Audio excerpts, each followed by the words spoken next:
अंदर। तो आपका दुबई फेस्टिवल्स ऑफ राजस्थान है, राजस्थान के त्योहार है। इन्होंने पहले में एक लिखा कि त्योहार लिखते इन्होंने लिख दिया कि विक्रमी संवत। संवत का तो मतलब सन, ईयर। कौन सा ईयर? तो विक्रमी ईयर।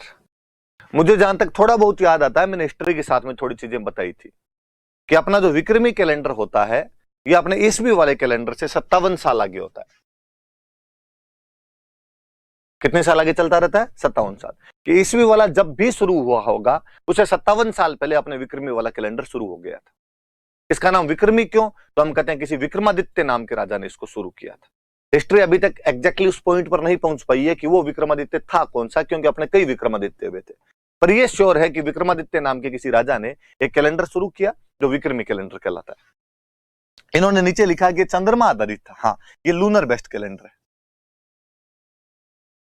चंद्रमा आधारित कैलेंडर है, चंद्रमा की गतियों पर आधारित है।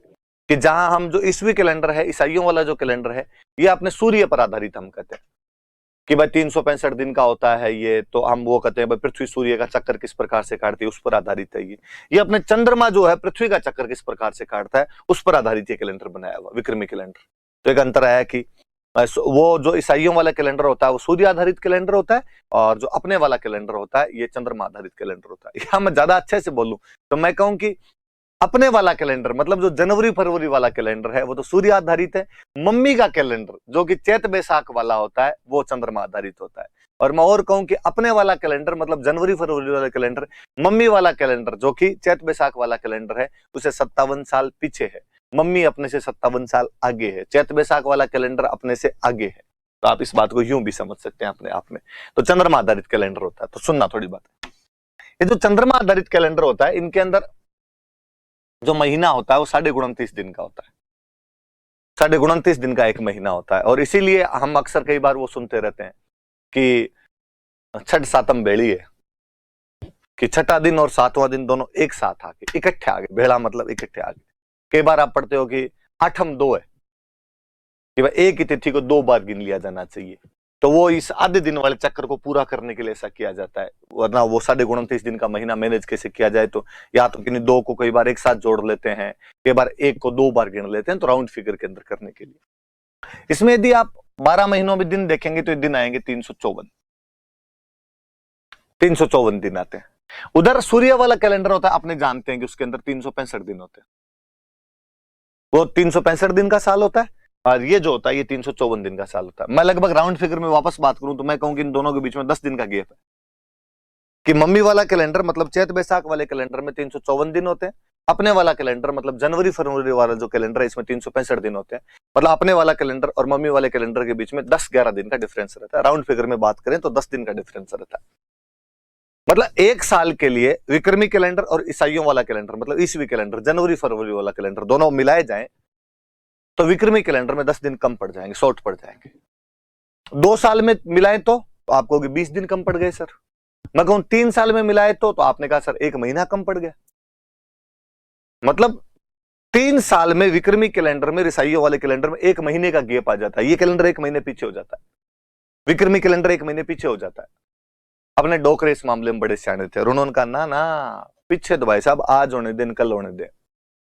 हम हर तीसरे साल, प्रत्येक तीसरे वर्ष, एवरी 3rd ईयर, प्रत्येक तीसरे वर्ष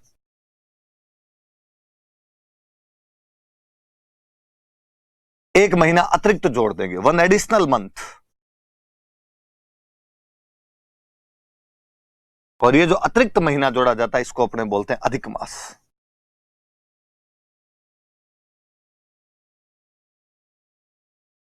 दो बातें याद रखनी है। एक तो ये कि अधिक मास कब आता है विक्रमी कैलेंडर में, तो प्रत्येक तीसरे वर्ष अधिक मास का निर्धारण किया जाता है। अधिक मास प्रत्येक तीसरे वर्ष आता है। क्यों आता है? ताकि चंद्रमा वाले कैलेंडर को सूर्य वाले कैलेंडर से बराबर किया जा सके। क्योंकि जो ईसाइयों वाला कैलेंडर है, जो ईस्वी कैलेंडर है, जो जनवरी फरवरी वाला कैलेंडर है वो सूर्य आधारित कैलेंडर होता है। चैत बैसाख वाला जो कैलेंडर होता है वो चंद्रमा आधारित होता है। और चंद्रमा आधारित में 354-55 दिन होते हैं, उसमें 365 दिन होते हैं, इसलिए 10 दिन का गैप रहता है। 3 साल में जाके गैप 1 महीने का हो जाता है। इस गैप को कंप्लीट करने के लिए, इस गैप को खत्म करने के लिए प्रत्येक तीसरे वर्ष विक्रमी कैलेंडर में एक अतिरिक्त महीना जोड़ दिया जाता है, जिसको कि अधिक मास कहा जाता है। एक तो ये याद रहे कि अधिक मास क्यों किया जाता है, कि सूर्य आधारित कैलेंडर से बराबर करने के लिए। कब किया जाता है, तो प्रत्येक तीसरे वर्ष किया जाता है। अब कोई कहे सर नहीं करें तो क्या हो जाए, नहीं करते, 1 महीना बराबर नहीं करते, तो नहीं करते तो क्या होता है, देखो मैं बताता हूं। अक्सर दीपावली जो है वो अक्टूबर के शुरू में आती है। आप 10-12 अक्टूबर तक दिवाली देख लेते हैं, या मैं कहूं कि 20 अक्टूबर से पहले पहले दिवाली आ जाती है। पर कई बार जो दिवाली है वो पीछे की तरफ खिसकती है, वो नवंबर की तरफ चली जाती है, और दिवाली आती है 8 नवंबर, 9 नवंबर, 10 नवंबर, 15-20 दिन का गैप आता है, नवंबर की तरफ खिसकती है दिवाली। होली लगभग मार्च के शुरू में आ जाएगी, 4 मार्च 5 मार्च के आसपास आ जाएगी। कई बार होली 22 मार्च 23 मार्च के पास में। रक्षाबंधन ज्यादातर अगस्त के शुरू में आ जाएगी, 3 अगस्त 4 अगस्त। कई बार रक्षाबंधन पीछे खिसक के जाती है, 20 अगस्त 21 अगस्त को आती है। जिस साल त्योहार पीछे की तरफ खिसकते हैं उस साल याद रखना अधिक मास होता है। चूंकि हम अधिक मास वाला कंसेप्ट लेके आ जाते हैं, इसलिए त्योहार ज्यादा नहीं खिसकते, वो 15 दिन का गैप आता है। कोई 1 महीने को हम 2 बार गिन लेते हैं, एक बार चैत को 2 बार गिनते हैं, वैशाख को 2 बार गिनते हैं, फिर जेठ को 2 बार गिनते हैं, फिर आषाढ़ को 2 बार गिनते हैं। और जो महीने 2 बार गिने जाते हैं उनमें जो बाद वाला महीना आता है उसमें त्योहार मनाते हैं, पहले वाले महीने में उसके त्योहार नहीं मनाए जाएंगे। भाई चैत 2 बार आ गए तो चैत के त्योहार पहले में मनाएंगे, दूसरे में मनाएंगे, तो हम कहते हैं हम दूसरे वाले के अंदर त्योहार। यदि ये महीना एक्स्ट्रा हम नहीं जोड़ते, 13 महीने नहीं करते, तीसरे वर्ष अतिरिक्त महीना नहीं जोड़ते, अधिक मास नहीं जोड़ते, तो बताऊं क्या होता है। दिवाली एक बार आती है अक्टूबर में, 2-3 साल बाद में आती नवंबर में, थोड़े दिन बाद में आती दिसंबर में, थोड़े दिन बाद में आती जनवरी में, और एक दिन आपको ऐसा लगता है कि आप मध्य गर्मी में जून के महीने में पटाखे छोड़ रहे हैं, ग्लोबल वार्मिंग में और ग्लोबल वार्मिंग बढ़ा रहे होते आप। और मुझे लगता है ये तो कुछ भी नहीं है। आपके साथ बुरा तो तब होता जब आप दिसंबर के महीने में ठिठुरती हुई सर्दी में रजाई उड़ के सो रहे होते, और आपका कोई दोस्त आप पर ठंडे पानी की बाल्टी ला के डालता और आपको बोलता कि बुरा ना मानो होली है, और आपको लगता है यार बुरा क्यों ना मानू, मानना चाहिए, पूरा पूरा ठंड के अंदर ठंडा कर दिया, होली खिसकने लग जाती। हमारे बड़ के कितने इंटेलिजेंट थे भाई साहब, त्योहार मौसम के अनुसार खिसकने नहीं चाहिए, उसके आसपास ही रहने चाहिए। इसलिए कहा गया कि प्रत्येक तीसरे वर्ष जो है वो 1 महीना अतिरिक्त जोड़ दिया जाए, जिसको कि हम क्या कहते हैं, अधिक मास कहते हैं। पर यदि आप गांव में पूछोगे, पंडित जी होते हैं गांव में तो ये सब बताने वाले, पंडित जी से पूछो कि पंडित जी अधिक मास क्यों आता है, तो पंडित जी कहेंगे कि धरती पे जब पाप बढ़ जाते हैं तब भगवान अधिक मास का कंसेप्ट लेके आते हैं, अधिक मास कर देते हैं। तो पंडित जी ने पाप को दूर करने के लिए क्या करें, तो पंडित जी ने कहा पाप दूर करने के लिए भगवान ने कहा कि दान पुण्य करने चाहिए। ठीक पंडित जी, तो दान पुण्य किसको करें, पंडित जी हंस के कहते हैं कि किसका है इंतजार, मैं हूं ना आपके लिए, दान पुण्य मुझे दिए जाए। गांव में अपने ये कंसेप्ट है। हो सकता है अपने में से कुछ लोग कह देंगे ब्राह्मणों ने साहब अपना धंधा बना रखा है और पाप वाप वाली ये सब चीजें बना दी, इन्होंने अपनी तरफ से जोड़ दी, कोई पाप वाप नहीं होते और दान पुण्य इनको लेने होते। पर मैं कहूंगा कि नहीं, ये कंसेप्ट आया तो ऐसे ही था, बाद में इसका रूप कैसे ही हम ले गए हों, वह ये था कि हिरण्यकश्यप नाम करके एक राक्षस हुआ करता था, आपने ज्यादातर ने नाम सुना होगा। हिरण्यकश्यप ने भगवान ब्रह्मा की बहुत भयंकर घनघोर तपस्या की। भगवान ब्रह्मा राजीव, इस सृष्टि के सृजनकर्ता, इस सृष्टि को बनाने वाले, और भगवान ब्रह्मा ने कहा कि मांग हिरण्यकश्यप मांग, जो मांगेगा वो मिलेगा। और हिरण्यकश्यप ने कहा कि ब्रह्मा जी ऐसा वरदान दो कि जो 12 महीने होते हैं इनमें से मैं किसी भी महीने में ना मरूं, ना दिन में मरूं ना रात में मरूं, ना अंदर मरूं ना बाहर मरूं, ना पशु से मरूं ना मनुष्य से मरूं, ना अस्त्र से मरूं ना शस्त्र से मरूं। ब्रह्मा जी भगवान जाने उस दिन सुबह सुबह क्या सेट हो गया थे। और ब्रह्मा जी ने कहा तथास्तु। अब जिस आदमी को यह वरदान मिल जाए कि 12 महीने में किसी महीने में ना मरे, ना घर के अंदर मरे ना घर के बाहर मरे, ना अस्त्र से मरे ना शस्त्र से मरे, ना रात को मरे ना दिन में मरे, ना पशु से मरे ना मनुष्य से मरे, मतलब मर ही नहीं सकता वो तो आदमी। और जब आदमी को ये पता चल जाए कि उसकी मौत आनी ही नहीं है तो व्यक्ति निरंकुश होता है। मैं आप दुनिया सब इसलिए डरती है कि मौत का डर लगता है सबको। गांव में कहे कि भाई गोगा जी के मंदिर राजस्थान में सबसे ज्यादा है, गोगा जी को लोग क्यों धोखते हैं? भाई डरता गोगो जी धोखे है, सांप का डर लगता है तो गोगो जी धोख लिए, वरना आपने गोगो जी को कौन धोखेगे? वो बात है। मौत का डर लगता है, इसलिए सब पाप पुण्य की उदाहरणाएं सब पर लागू होती है। अपने को भी पता चल जाए कि अपना मौत कुछ भी नहीं बिगाड़ सकती। मैं कहूं नंगा नाच करें अपने, नंगा समझे नहीं किसी को कुछ भी। छोटे मोटे नौकरी लग जाता ना आदमी तो पुलिस वालों को कुछ नहीं समझता है, लाल बत्ती भी रुकता नहीं है। तो किसी को ये पता चल जाए कि मर ही नहीं सकते तो आदमी भगवान जाने क्या क्या कांड कर जाए। हिरण्यकश्यप ने कांड करने शुरू किया। हिरण्यकश्यप ने कहा आज के बाद मेरे आसपास में यदि किसी ने भगवान का नाम ले लिया ना, टांगे तोड़ दूंगा मैं। किस बात का भगवान रे, क्या कर लेगा तुम्हारा भगवान? होनी को कौन रोक सकता है, होनी को कौन टाल सकता है? उस हिरण्यकश्यप के घर में जो हिरण्यकश्यप कहा करता था कि भगवान का नाम नहीं लिया जाएगा, हराम है भगवान का नाम लेना, मैं किसी को लेने नहीं दूंगा, उसके घर में बच्चा जन्मा प्रहलाद, भगवान विष्णु का सबसे बड़ा भक्त प्रहलाद। सुबह शाम केवल भगवान विष्णु की रट लगा, इसके अलावा कुछ नहीं। हिरण्यकश्यप को लगा यार मेरे ही घर में आना था क्या तू? क्या 4 दिन विष्णु विष्णु करता रहता है, क्या कर लेगा तुम्हारा विष्णु?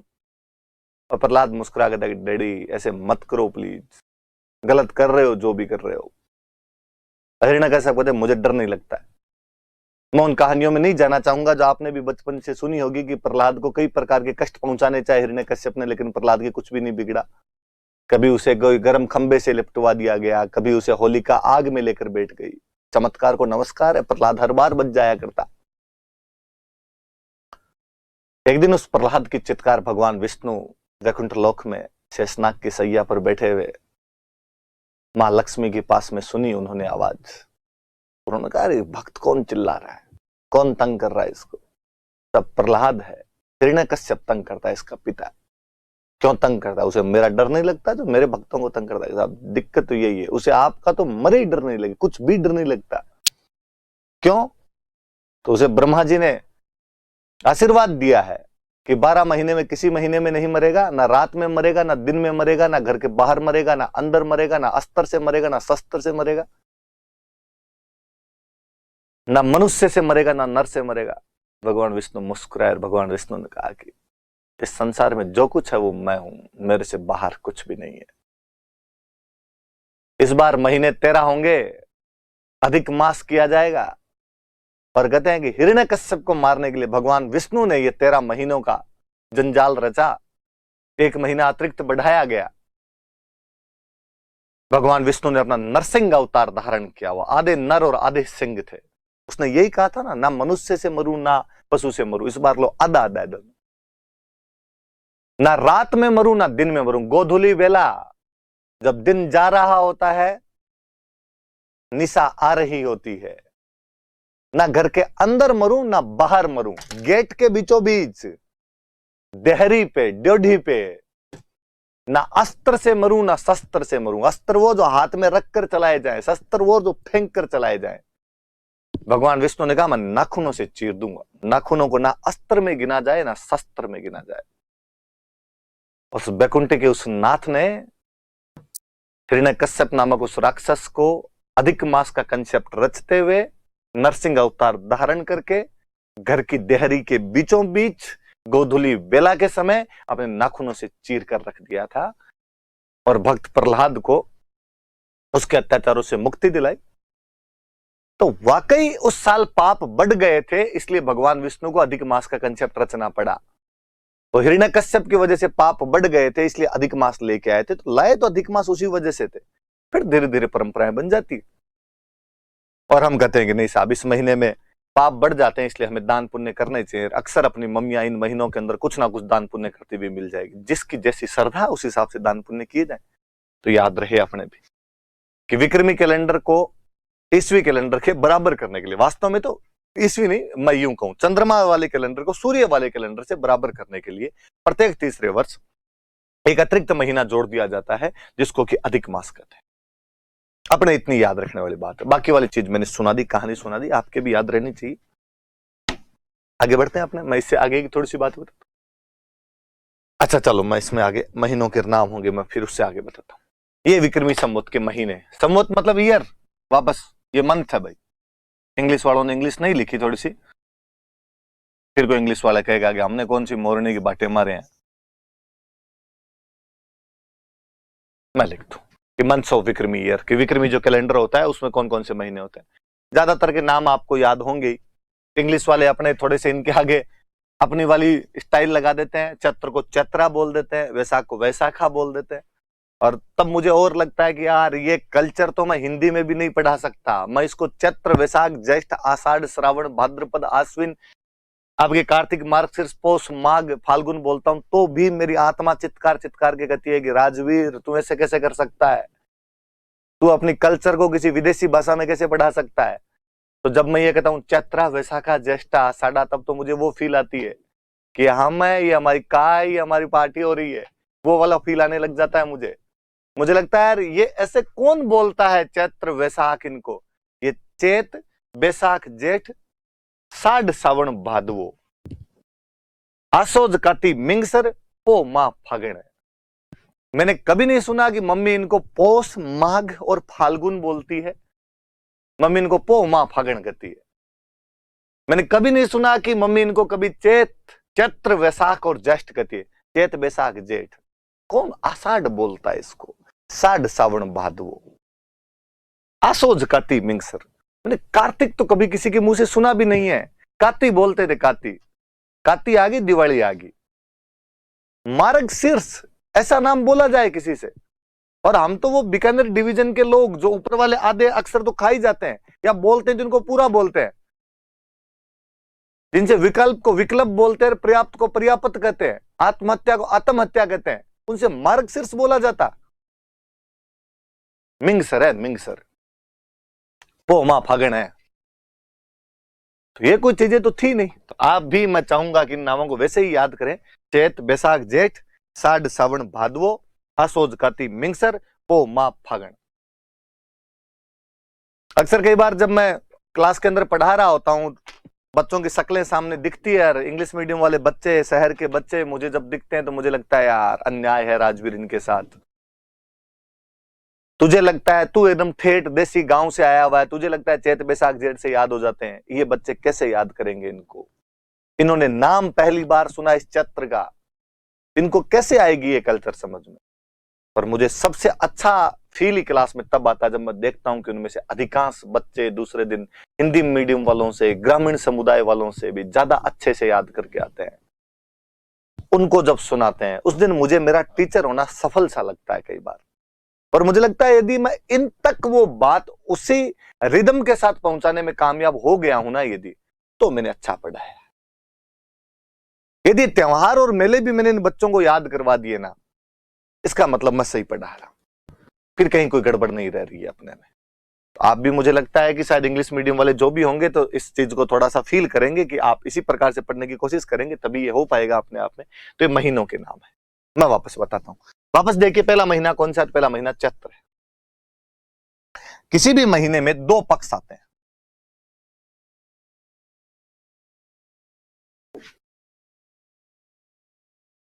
कोई महीना आएगा उसमें दो पक्ष आएंगे, जैसे पहले चैत्र है ना, तो चैत्र में दो पक्ष आएंगे। एक पक्ष आएगा कृष्ण, इंग्लिश में कह दो आप डार्क फोर्टनाइट। एक आएगा शुक्ल। अच्छा, मैं थोड़ा सा अलग लिख देता हूं, इसको दिखे ताकि आपको।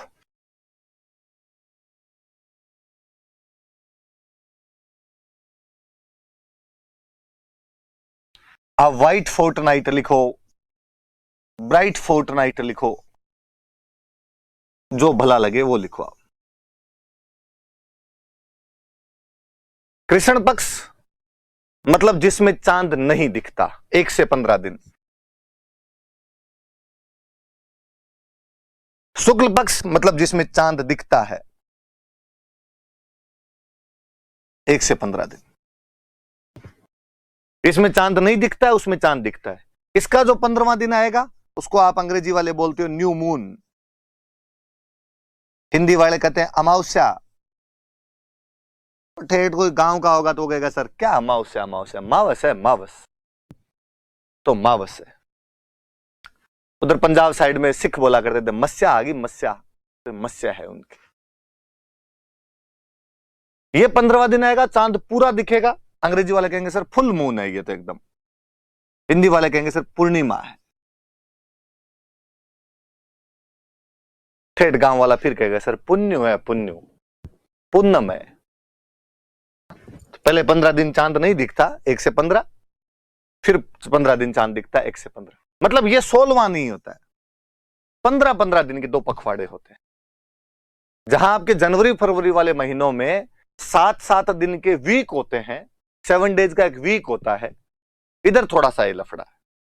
इधर 15 दिन का फोर्ट नाइट होता है, 15 दिन का पखवाड़ा होता है। ये थोड़ा सा याद रखने वाली सी बात याद रखना। अब और मैं चीज बताऊं, पहला महीना कौन सा? चैत्र। पहले पक्ष कौन सा आएगा? कृष्ण। ये भी देखो, पहले अंधेरे वाला पक्ष और बाद में शुक्ल वाला पक्ष। तमसो मां ज्योतिर्गमय, अंधकार से उजाले की तरफ जाएंगे हम, बदी से नेकी की तरफ बढ़ेंगे हम, बुरे से अच्छे की तरफ जाएंगे हम, अंधेरे से प्रकाश की तरफ जाएंगे हम। पहला महीना चैत्र, पहला पक्ष कृष्ण। अब आपने कहा कि सर पहला महीना चैत्र होता, मैंने कहा हाँ। चैत्र में पहले कृष्ण पक्ष आता है, मैंने कहा हाँ। सबसे पहले उसकी 1 तारीख आएगी, हाँ। तो सर नया साल आ गया? नहीं, इधर एक ये और लफड़ा है, नया साल इस कृष्ण पक्ष में नहीं आएगा।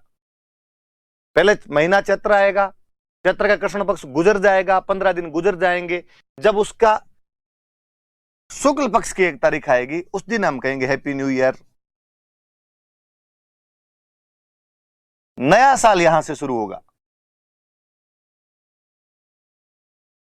आप कहोगे कि सर मतलब इसको यूं समझें कि 16 जनवरी को नया साल शुरू हो।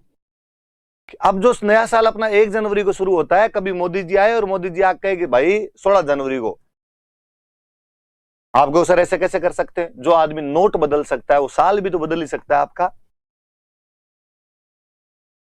मान ले 16 जनवरी से मान लो नया साल, उसमें क्या है, होता ही है। बैंक का नया साल कभी शुरू होता है, बाणियों का नया साल कभी शुरू होता है, आपका नया साल कभी शुरू होता है। ठीक है, आप 1 जनवरी मान रहे हो, ये भी ऐसा कहते हैं। ये कहते हैं हमारे वाला तो हम चैत्र शुक्ल एकम को मानेंगे। कब मानेंगे? चैत्र शुक्ल एकम को माना जाएगा। इसका मतलब है कोई भी नया साल शुरू होगा तो चैत्र शुक्ल एकम से शुरू होगा। अब मैं मान लो कर दूं कि अभी 2077 चल रहा है, थोड़े दिनों में 2078 लगने वाला है, तो यहां पे 2078 लग जाएगा। जैसे चैत्र शुक्ल एकम आएगी 2078 लग जाएगा अपने। अब शुक्ल एकम, ये शुक्ल पक्ष निकला, इसके बाद क्या आएगा? वैशाख, ज्येष्ठ, आषाढ़, श्रावण, भाद्रपद, आश्विन, कार्तिक, मार्गशीर्ष, पौष, माघ, फाल्गुन, क्या चलता रहेगा? 2078। वापस घूम के चैत्र कृष्ण पक्ष, वापस 2078। 15 दिन गुजर गए, वापस एकम आई, नया साल 2079। समझ में आई कुछ बात? बात यह है कि चैत्र के कृष्ण पक्ष से नया साल शुरू नहीं होता, चैत्र के शुक्ल पक्ष से नया साल शुरू होता है। आप कहोगे तो सर क्या बड़ी बात हुई? बड़ी बात यह है कि वहां जहां आपका महीना जनवरी में शुरू होता है या साल जनवरी से शुरू होता है, अंत उसका दिसंबर में होता है। यहां साल शुरू भी चैत्र में होता है, अंत भी चैत्र में होता है। तेरे नाम से शुरू, तेरे नाम पे खत्म। शुरू कर रहे हैं तब चैत्र शुक्ल एकम है, खत्म करेंगे उस दिन चैत्र अमावस्या होगी। और इसका मतलब यह है कि चैत्र के बाद वाले 15 दिन साल के शुरू में आएंगे, शुरू वाले 15 दिन साल के लास्ट में आएंगे। इसका मतलब यह है कि चैत्र का महीना एक ही साल में 2 टुकड़ों में बंटा हुआ आएगा। उसके पहले 15 दिन साल के सबसे एंड में आएंगे, उसके बाद के 15 दिन साल के सबसे शुरू में आएंगे। बाकी पूरी रामायण का लेना देना यह है कि कोई पूछे कि विक्रमी कैलेंडर का नव वर्ष कब आता है, तो उसको बोलना है कि चैत्र शुक्ल एकम, कि चैत्र शुक्ल एकम को नव वर्ष आता है। अंग्रेजी वाले चैत्र शुक्ल एकम लिखेंगे तो मुझे लगता है ज्यादा अच्छा रहेगा, पर यदि आपको अंग्रेजी का ही प्रयोग करना है तो लिखना first bright day of Chaitra. First है ब्राइट फोर्ट नाइट है चैत्र का, first bright day of Chaitra है। और एक बात पर और जाता हूं मैं। आपने कहा सर अब समझ में आ गई हमारी बात कि पहला महीना चैत्र होता है, पहला पक्ष कृष्ण होता है, पर कृष्ण पक्ष की 1 तारीख को नया साल नहीं आता है। नया साल शुक्ल पक्ष की 1 तारीख को आता है। समझ गए सर? हम पूरी बात समझ गए। मैं कहूंगा कि हम पढ़ेंगे त्योहार। तो आपने कहा हाँ तो सर ठीक है, चैत्र शुक्ल एकम से त्योहार शुरू हो जाएंगे। मैंने कहा नहीं नहीं नहीं नहीं नहीं, इधर फिर इनका कंसेप्ट चेंज हुआ। इन्होंने कहा हमारा पहला त्योहार जो है वो तो छोटी तीज है। पहला त्योहार कौन सा है?